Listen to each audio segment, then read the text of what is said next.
Today, I'm going to show you 5 clues about what Dandadan actually means.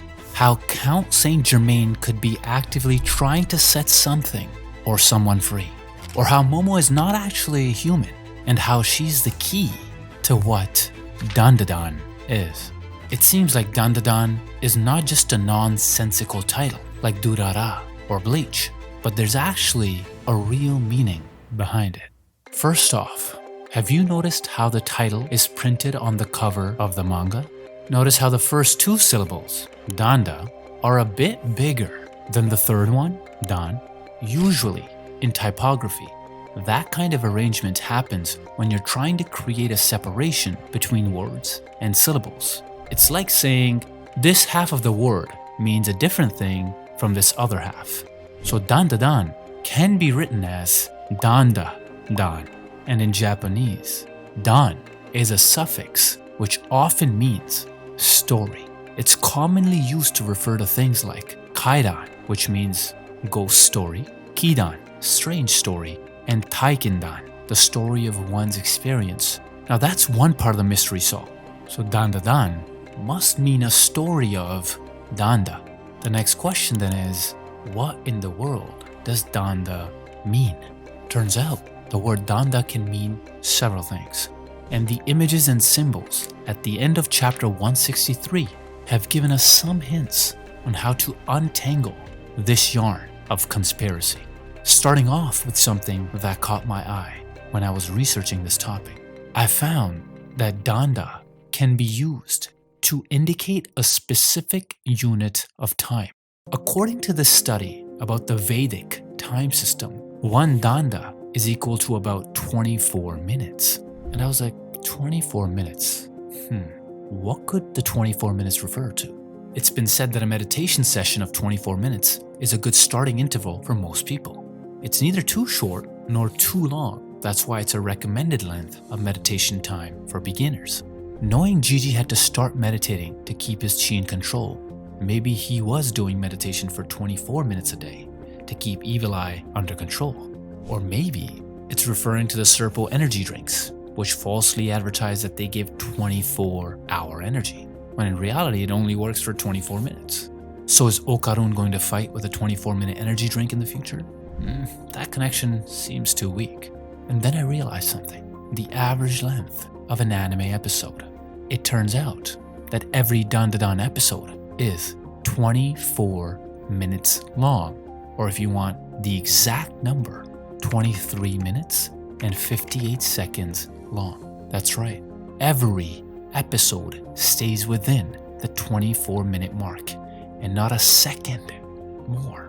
So what does that mean? Is Dandadan supposed to be a fourth wall break of some sort to tell us that each episode is a 24-minute story? But could Yukinobu Tatsu have planned this beforehand? No. He wasn't even planning on Dandadan to become the top-selling manga that it is, let alone an anime series. He didn't have a clue of what he was doing at the start. I know, sounds like a hot take. In an interview, Yukinobu Tatsu, also known as Yukinobu Ryu, revealed that in 2019 he was no longer able to draw manga. Not that he had lost the ability to draw, but it's because rejection after rejection had worn him down to the point that he did not want or have the urge or desire to draw anymore. But his editor, Shihei Lin, told him, even if it's just 1 page, I want you to draw whatever you want. And he did. His inspiration at the time was the movie Sadako vs. Kayako, which was basically a horror movie showdown of The Ring versus The Grudge. And he found the movie so silly, in a good way. He even included the Turbo Granny character in the story because actually, apparently, when he was younger, his friends nicknamed him 100 Kilo Granny. And even more surprising was that he found this nickname hilarious. And then there's a part where the same editor saved the manga a second time, this time from becoming a generic battle shonen story, by forcing Yukinobu to read hundreds of romance manga. On a side note, we really have to thank Shihei Lin a lot for this. Seriously, if not for him, we wouldn't have gotten such a banger story right now. All this to say, I don't think Yukinobu was thinking of making 24-minute episodes when he was coming up with the title Dandadan. But still, the question remained, is Dandadan really just being meta and referencing itself as a 24-minute story? My theory is This is probably an Easter egg that the animators and editors at Science Saru have put for us to find. Could they have planned this with Yukinobu? Maybe. But to me, it doesn't make much sense that such a non-formulaic show, practically a mixed bag of horror, comedy, romance, and emotional damage, has a strict standard time limit for every episode. It's like some higher up in Science Saru said, "These episodes should be exactly 23 minutes and 58 seconds long, or I'm gonna steal all of your balls as punishment." Speaking of punishment, did you know that Danda, or Danda, is also the Hindu term for punishment? In ancient India, it was usually the ruler who decided what the Danda would be for someone breaking the rules, with the help of legal officials. Punishments back then had two big goals. First, there was incapacitation, which basically means stopping someone from being able to do the same bad thing again. Like if someone was caught stealing, they might cut off their hand. Brutal. But they were all about making sure thieves couldn't swipe anything else. The second goal was deterrence. That's just a cool way of saying they wanted to scare everyone else into behaving. Like if you saw someone being punished for a crime, you'd be like, "Whoa, not me, miss me with that shit." Now, I want to focus on the incapacitation aspect. It's all about stopping people from committing crimes again, right? But some of the ways they did this were kinda intense, like mutilation. And then I got to banishment and imprisonment. And I was like, wait a second, isn't that what happened to the fairy tale card yokai? So I looked into the Danmara arc even closer and found something in chapter 135. When Momo fell into Danmara, she landed on a platform shaped like a macaroon and was introduced to the game via a floating scroll. After that, she received a card with 9 smaller circles inside a big one. 5 of the circles seemed to have images of Buddha on them, while 4 of the circles, the center one, plus 3 other circles around it, just seemed to be empty. Then we find out in chapter 140 that the goal of the game is to defeat the boss type enemies, and then they get added into the card to complete the empty circles. Unknown to Momo and Unjizuma back then, who was also trapped in the game at the time, that it was all just a scam. So you understand this theory that I'm about to tell you, I'm going to do a quick recap of what Danmara was. It turns out Danmara was not actually a game. Yeah, the scam was right, because it was a prison for the powerful fairy tale card yokai. And the boss monsters were not actually boss monsters. They were the seals and talismans that kept the fairy tale card yokai imprisoned. And by defeating the physical manifestation of the seals, Momo and Anji were unknowingly setting the fairy tale card yokai free. Now make sure to remember all that, because it's going to be important later. Now here comes the fun part. After getting the weakened fairy tale yokai to admit defeat, Count Saint Germain stabs it with a small blade and steals its power. Then he goes on a rant, as supervillains do, explaining how he wants to be a collector of the paranormal, with a desire to discover every mystery of the world, and collect every enchanted object, UFO, and yokai power for himself. Then he name drops the title of the series by asking the weakened fairy tale card yokai the question, "Are you familiar with Dandadan?" And this is where we get the whole spread of various concentric circles with images of Buddha, along with different symbols from Hinduism and Buddhism. Have you noticed that the arrangement of the circles on the cards in Danmara look very similar to the mandala circles at the end of chapter 163? This got me thinking about what Count Saint Germain has been doing so far. So first, Count Saint Germain forced the fairy tale yokai to admit defeat before he stole his power. 2. In chapter 168, then Koki Yukishiro, as instructed by the Count, was trying to make Momo yield before she could stab her and steal her power. And 3. Then in the following chapter, Saint Germain, who was posing as one of the teachers in Okarun's and Momo's school, made Okarun yield and accept defeat in the face of his knowledge. Just like how the fairy tale yokai manipulated Momo and Anji to defeat the bosses in order to break the prison seals, Saint Germain is also manipulating people and forcing others to yield. So is Count Saint Germain trying to unseal something or someone? Is that why he's collecting yokai and alien powers? Is defeating them and stealing their powers the key to unlocking the seal of an imprisoned object or entity? Let's take note of the fact that Count Saint Germain's activities and the fairy tale card's trickery in Danmara seem to have the same key requirement: defeating a powerful creature and or taking their power. Or maybe there is another twist to this theory. What if Saint Germain is actually trying to set himself free? According to real-life legends, Count Saint Germain is an alchemist with a great mind. But what's the most unique thing about him is that he was said to be immortal, or constantly reincarnating. He was said to have discovered the secret to eternal life, and was a member of a secret group called the Rosicrucians, who believed that the world's biggest secrets were hidden from most people. But if stories have taught us anything, it's that living forever can sometimes be a literal nightmare for a single person. So what if Count Saint Germain's immortality is a punishment? Can he only undo the seal upon himself by defeating and stealing the powers of yokai and aliens? Now, the thing is, in stories, Saint Germain's immortality seemed to be self-imposed. At one point, Saint Germain told Giacomo Casanova, a famous Italian author and adventurer, that he didn't need regular food. He claimed he had a secret type of food that kept him alive for, wait for it, over 300 years. Saint Germain was also never seen eating or drinking in public, like zero snacks, no drinks, nada, and yet he always looked super healthy. I guess you don't need to eat snacks when you're a snack yourself, eh? But we're not quite sure yet if Dandadan's Saint Germain is the same as his real-life counterpart. So the questions remain. Is he actually trying to set a powerful monster free? Or is his immortality the curse that he's trying to break? Now, while we're on the topic of breaking, have you noticed that Momo doesn't seem to break? Like, Okarun and the team have fought a ton of enemies now. But so far, I haven't seen Momo suffer more than the occasional scrape and bruise. One could argue that maybe she's just protected by her psychic powers, but I've never really seen an aura or a psychic armor around her. It's just the large psychic hands that she projects to attack and block. But what if Momo isn't human at all? What if she's actually an alien? This person seems to think so, too. This user shared his theory on how Momo seems to be able to tank huge hits from aliens and yokai and come out relatively fine even though she's supposedly only human. Meanwhile, there's Okarun, who despite having Turbo Granny's powers, always comes out for worse after every fight.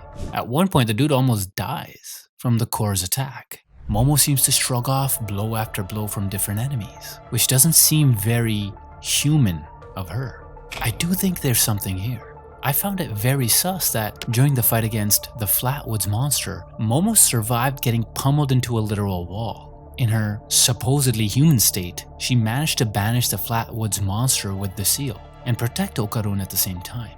Like how? Also, Seiko, being her grandma, still does not compute. Even Gigi was surprised when he found out. If they are actually related, wouldn't Momo have similar powers or restrictions to Seiko in some way? But Momo said in chapter 1 that she has never seen a spirit before, even when her grandma is a powerful spirit medium. And if we learned anything from the experience of other characters when they were younger, children are supposed to be sensitive to spirits. Also, now that Momo has unlocked her powers, she can use them whenever she wants, while Seiko can only stay within Kamikoshi City and has to borrow powers from other kami or gods in certain regions to be able to exercise spirits. So is this another Superman type situation, where Momo was actually dropped off on Earth as a baby, then got picked up and adopted by Seiko? I mean, especially since we've already seen how some alien species can look human, like Vamola. Remember back in chapter 1, how Okarun admitted that he'd been looking to the skies for UFOs to come because he wanted to be friends with them, but none ever came? And now the first person to ever become his friend is Momo. Conspiracy, coincidence, or foreshadowing? Who knows? But it does remind me a lot of that scene from Lilo and Stitch. So how does this theory connect to the meaning of Dandadan? Well, Count Saint Germain might need Momo's powers to be able to use a very powerful artifact. See, one of the other meanings I've found for Danda is its literal translation in Sanskrit that means stick, staff, or rod. Even modern Indian people usually refer to a stick when they say Danda. Trust me, I know. I've been at the receiving end of getting several Dandas as a kid on my ass. But in this case, the stick or staff is also an ancient symbol of authority. That's why it's also connected to punishment. So Danda could be referring to a powerful stick-like artifact or weapon, something like a staff, a scepter, a spear, or even a trident. And knowing how Count Saint Germain wishes to know all the mysteries of this world, I did some research around weapons that would fit the bill. I think I found it. Can you guess what it is? So it's not the Rui Jingu Bang or the Monkey King Staff, although that would be a sick-ass weapon. I also don't think it's Gungnir or the Spear of Odin, even though Odin has the same thirst for knowledge as Saint Germain. I think the answer is Congo, the Fork of Knowledge. It's a trident-shaped staff that glows bright in the darkness. The staff was said to originally belong to the Japanese mountain god Koya no Myojin, but was said to have been misplaced and was never seen again. What does it do? It grants godly wisdom and insight to its wielder, the perfect tool for someone as knowledge-hungry as Count Saint Germain. And get this, it's even connected to Buddhism and Hinduism, and it is said to represent the three flames of sacrificial fire, the equivalent of the rain god Indra's ritualistic tool, the Vajra. It's also believed that the three prongs of the trident symbolize not just the past, present, and future, but also possibly heaven, earth, and hell. Now here is my theory. The reason why Count Saint Germain wants Momo's powers is so that he can use this artifact. Momo's powers seem to be based on light and psychic energy, unlike the dark quality of energy that yokai often have. An artifact like the Congo would probably have some condition, some rule, before it can be wielded. Kinda like Thor's hammer. And since it's a light-based weapon, it'll probably be harmful to someone who possesses or uses dark yokai powers, like Saint Germain. And I don't know if you noticed, but every time Momo uses her power to touch a person or a yokai's aura, she also gets a glimpse of their memories, knowledge, and insight that that person has. But what does that mean? I think Momo's powers could be the key to finding and wielding the Congo, and Count Saint Germain seems to have mysterious plans for it. Plans that go beyond becoming a collector of the paranormal. So, a quick review, okay? What have we figured out till this point? We speculated Dandadan to be 1, a fourth wall joke about the anime's episode length, 2, a type of seal or punishment keeping something or someone imprisoned, or 3, a kick-ass weapon that only Momo, the alien, can wield. But what if Dandadan could also be referring to something else? Let's say a dangerous place. In Hinduism, Danda can also refer to the Danda kingdom, or Dandaka, a forest kingdom where the Rakshasas rule. If you didn't know, Rakshasas are a race of usually hostile beings, often featured in Hinduism, Buddhism, Jainism, and folk Islam as demonic beings. You know, the opposite of deities or angels. Some people refer to them as demons who haunt cemeteries, eat human flesh, and drink the milk of cows dry through some kind of magic. Rakshasas do possess supernatural powers, but they're not otherworldly beings by any means. Why is this place significant? Because the Rakshasas' kingdom, Dandaka, is an important setting to Ramayana. Dandadan seems to be colliding with the prehistoric, epic, religious story of Ramayana. So what is the Ramayana? It is one of the most ancient Indian epics written in Sanskrit by the poet Valmiki. But it's not just a story, it's a moral guide deeply embedded in the Hindu tradition. What makes Ramayana a culturally significant tale is the fact that it explores key values like duty, also known as dharma, loyalty, and the triumph of good over evil. The epic of Rama is as significant to Hinduism as, say, Jesus' story to Christianity. What's more amazing is this epic has influenced art, literature, and performance for thousands of years, and continues to be celebrated in festivals like Diwali. It also lives on through plays and recitations in many cultures across South and Southeast Asia. It is basically a cornerstone of cultural identity, a source of timeless lessons and an inspiration to modern tales of bravery and loyalty. And Dandadan seems to be taking inspiration from it. So how does this ancient Indian epic of duty, loyalty, and heroism go? It begins in Ayodhya, telling the story of how King Dasharath desired an heir. His first wife birthed Rama, prince of Ayodhya, and the seventh avatar of the Hindu god Vishnu. Rama was a man who was brave, noble, kind-hearted, the perfect child who was destined for great things. Even still, these good qualities could not keep him from experiencing hate and envy, especially from a scheming maidservant, Manthara. The maidservant plotted against Rama, convincing Rama's stepmother, Kaikeyi, that it should be her son, Bharata, who should inherit the throne.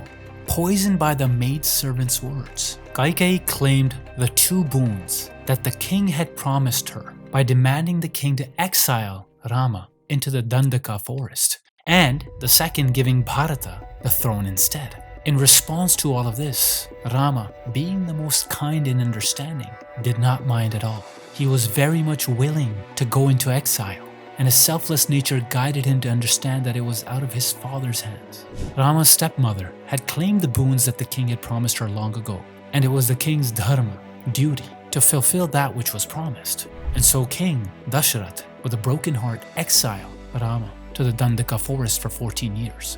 But Rama's loyal wife, Sita, and devoted brother Lakshmana wouldn't let Rama go through this unjust punishment himself, so they chose to willingly and happily go with him. During their exile, a demoness had fallen in love with Rama, but Rama, the most honest and most altruistic, would never allow himself to love anyone other than Sita. He once even said he would, in a heartbeat, deny the gates to heaven if Sita would not be there with him. This is a man who was willing to let go of heaven, where all a person's wishes would be fulfilled. That is the level of commitment, devotion, and love he held for Sita. And so without a doubt, he refused kindly the advances of the demoness. She did not take this lightly though. Enraged by the rejection, she attacked them, but was hit with a wall of strength and valor which she did not expect. As she was defeated by Rama and Lakshmana, with her tail between her legs, she fled and went to call some backup of her own. Enter Ravana, the 10-headed demon king of Lanka, the brother of the demoness. This evil, powerful, malevolent beast also found Sita to be the most beautiful of all women and decided to plan a kidnapping of her as a way to restore his sister's honor and also so he could have Sita for himself. For this plan, Ravana got one of his demons to transform into a beautiful, majestic deer. Sita, charmed by the deer's beauty, wanted it to be her pet. Rama, hearing his wife's wishes, who loved Sita so much and was willing to give her the world, went hunting for that deer, but just in case, left Lakshmana to protect Sita. Some time passed as Rama did not come back, and Sita suddenly heard Rama's voice calling for help out of nowhere in the forest. Fearing for the safety of her beloved Rama, she begged Lakshmana to go and help him. Lakshmana hesitated at first because he had utter 100% confidence that his brother Rama was strong enough to defeat anything and anyone that came his way. But Sita became inconsolable, out of worry for the love of her life, and so Lakshmana caved in. But before he left, Lakshmana created a protective barrier with a circle around their home, instructing Sita to never leave the circle and to never entertain strangers. Meanwhile, unknown to them, Ravana had transformed and pretended to be a sage, or an ascetic, the term often used for a person who is practicing self-discipline and abstinence. This ascetic or sage showed up in front of Sita and asked for her hospitality. Kind-hearted Sita, unaware that this was a trick by Ravana, helped the man and unintentionally stepped out of her protective circle. Successful with his evil plan, Ravana kidnapped Sita and whisked her away to Lanka so he could marry her. Fortunately, because of a curse that was placed on him years before, Ravana could not force himself on Sita for fear that the curse would explode his head into 1,000 pieces. Ravana tried everything though to convince Sita to lay with him, but Sita, the ever loyal, the ever true, only had eyes for her world, Rama, and so she waited patiently through trials and with faith that Rama would comfort her. As Ram returned from the unsuccessful deer hunting attempt, he was undoubtedly not happy, upset even, after learning of what had happened to his wife. Even so, he remained cool and composed through it all, and he and Lakshmana began to plan a rescue. He created new allies with an army of monkeys and bears, led by the might of the monkey warriors, Lord Hanuman, and the monkey king, Sugriva. Hanumanji also became a key player in finding Sita, and even managed to set fire to the kingdom of Lanka while escaping to tell Rama of the situation. Rama and his allies waged a great war against Ravana and his forces in Lanka, until the brave, courageous, and powerful Rama righteously defeated the 10-headed demon with his legendary bow and arrow. Sita was rescued, but then had to do a test of loyalty in order to appease the public for suspicions of her purity. She, of course, walked through a trial of fire, as in her mind there were no doubts, as there could be none other than Rama. Passing the trial, Rama and Sita were reunited. They eventually returned to Ayodhya, where Rama finally claimed his birthright and became king. So that is a little gist of the epic of Ramayana, and I don't think I did it justice. But what if the epic of Ramayana is a hint of what's about to come in Dandadan? Remember what I said about Rama? Not only is he a prince, he's also the 7th avatar of Vishnu, the god of preservation, the supreme lord who creates, protects, and transforms the universe. You know who else can create and protect with their powers? That's right, your girl, Momo.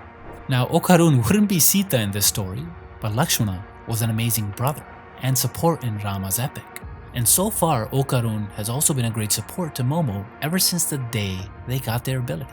And the yokai and aliens that Momo and Okarun fight are often malevolent, like the Rakshasas and demons that Rama, Sita, and Lakshmana had to deal with during their exile.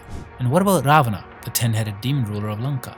Well, they say Hindu deities and gods have multiple heads or multiple arms to show how they can see from different perspectives, as well as display their superhuman abilities and overwhelming power. Kind of like a certain long-haired individual who seems to always be one step ahead, has amazing strength, and multiple abilities. So, with all this info, is Dandadan actually hinting at Momo being an avatar of a god? Is Dandadan a retelling of the fierce fight against the Rakshasa legions of the Dandaka forest in Lanka? And does this mean Momo and Okarun will end up fighting Count Saint Germain in a head-to-head battle to save the world? And on that note, what if the title Dandadan is actually hinting at how the story will end? In Indic scripts in Sanskrit, the Danda also marks the end of a line or a sentence, just like how a period is usually used as a full stop in the Latin alphabet. So Dandadan could literally just mean the story of the end. But the real question is, what kind of end are we talking about?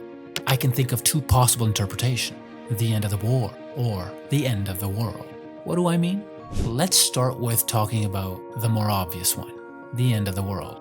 In many forms of media and fiction, we've seen all different ways of how the world would end, from big-ass asteroids to the world's north and south poles switching, to freak storms and weather patterns, to the world just breaking in half because of a goddamn acorn. Yeah, I don't think I forgot about you, you little rascal. But another common trope for the end is an alien invasion, with stories like Independence Day, or War of the Worlds, or The World's End. They have shown us how aliens can come and destroy mankind with their advanced weapons and take over. And from the looks of it, Dandadan seems to be doing the same thing. We've already seen from Vamola's memories how the alien race Kur evaded the planet of the Sumerians, taking over their civilization and their advanced biosuits and turning the Sumerians into slaves. And then we saw the Kur arrive on Earth and rain fire on everyone.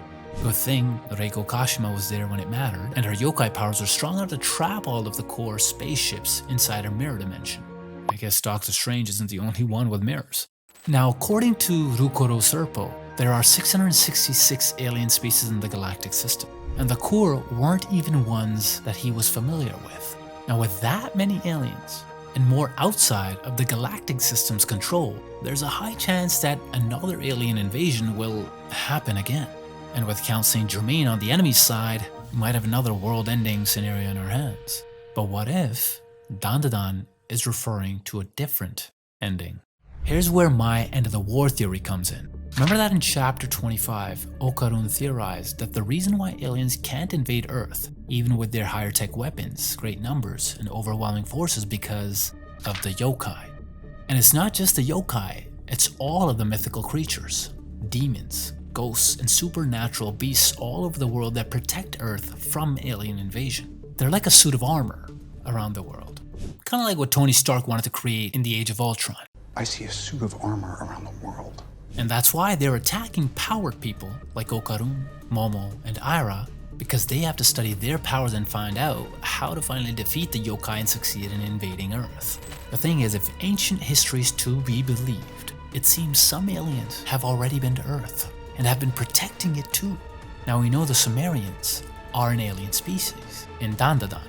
But in the real world, there have been some speculation that the ancient Sumerians have been visited and helped by the aliens in real life before. Let's put on our conspiracy hats for a second. The Sumerians were known to be the OG city builders who totally changed how people lived. Before the Sumerians, humans were living in small groups as hunter-gatherers. But the people of ancient Sumer built cities, invented writing, and left their history on over 10,000 clay tablets. In these tablets, the Sumerians talked about beings that they called Anunnaki, who came from the sky. According to the Sumerians, the Anunnaki arrived on Earth way before humans showed up, and were behind some of the giant stone structures you see around the world. They also believed that the Anunnaki were supposedly the ones who created humans. It is said that the Anunnaki took primates that had been evolving here and gave them a boost in their DNA to create the first people, who they called the Adamu. The Adamu then thought that the Anunnaki were gods and they worshipped them. The Anunnaki even set up a special place, a garden of the gods, or a divine paradise where they taught the first humans important things, like farming, writing, math, and medicine. Can you take a guess at what this place is called? If you guessed Eden, then you're absolutely right. Basically overnight, humans went from hunting and gathering to living in massive cities with thousands of people. Eventually, the Anunnaki left Earth, but promised that they'd come back someday. Now this sounds great and all, but why do people believe that the Anunnaki were aliens? According to ancient depictions of the Anunnaki, they were thought to have had wings and could fly. In other drawings and sculptures, the Anunnaki seemed to be wearing what looked like wristwatches. They were even shown to have been riding flying machines. There also seems to be a way to interpret what the word Anunnaki means, as this person has done. In this post, he described how the term Anunnaki can be interpreted in two ways. An equaling sky or heaven, Nun meaning metal object or combat, A strength or power, and Ki the earth, which would mean a metal object from the sky with power over the earth. While the other interpretation shows A wing, Nu nightbird, Na man, and Ki down below, which means a winged nightbird above mankind down below. Now I don't know if you agree, but these seem to be fairly good descriptions of a goddamn mothership that circled the earth. Something that would be a home to the Sky God Council of the Anunnaki. And so now that we've established all of that, here's my theory. I think the Anunnaki left something behind that will help protect the earth from an alien invasion. Something that will give humans and the yokai a fighting chance, turning the tide against the invading alien forces and ending the war between the extraterrestrial and the paranormal once and for all. Remember that near the end of chapter 120, we see that Vamola's mother and her family survived fighting the Kur on their planet. They're also traveling the stars on their way to Idea, which is probably how the Sumerians refer to Earth, as it is where Vamola ended up after warping. So now that begs the question, will Vamola's family hold a secret to Dandadan and the key to saving the world? Also, I don't know if you've noticed, but it's not only the alien race of Sumerians who are based on old legends and stories. Even the yokai and the other characters in Dandadan are based on creepy urban legends.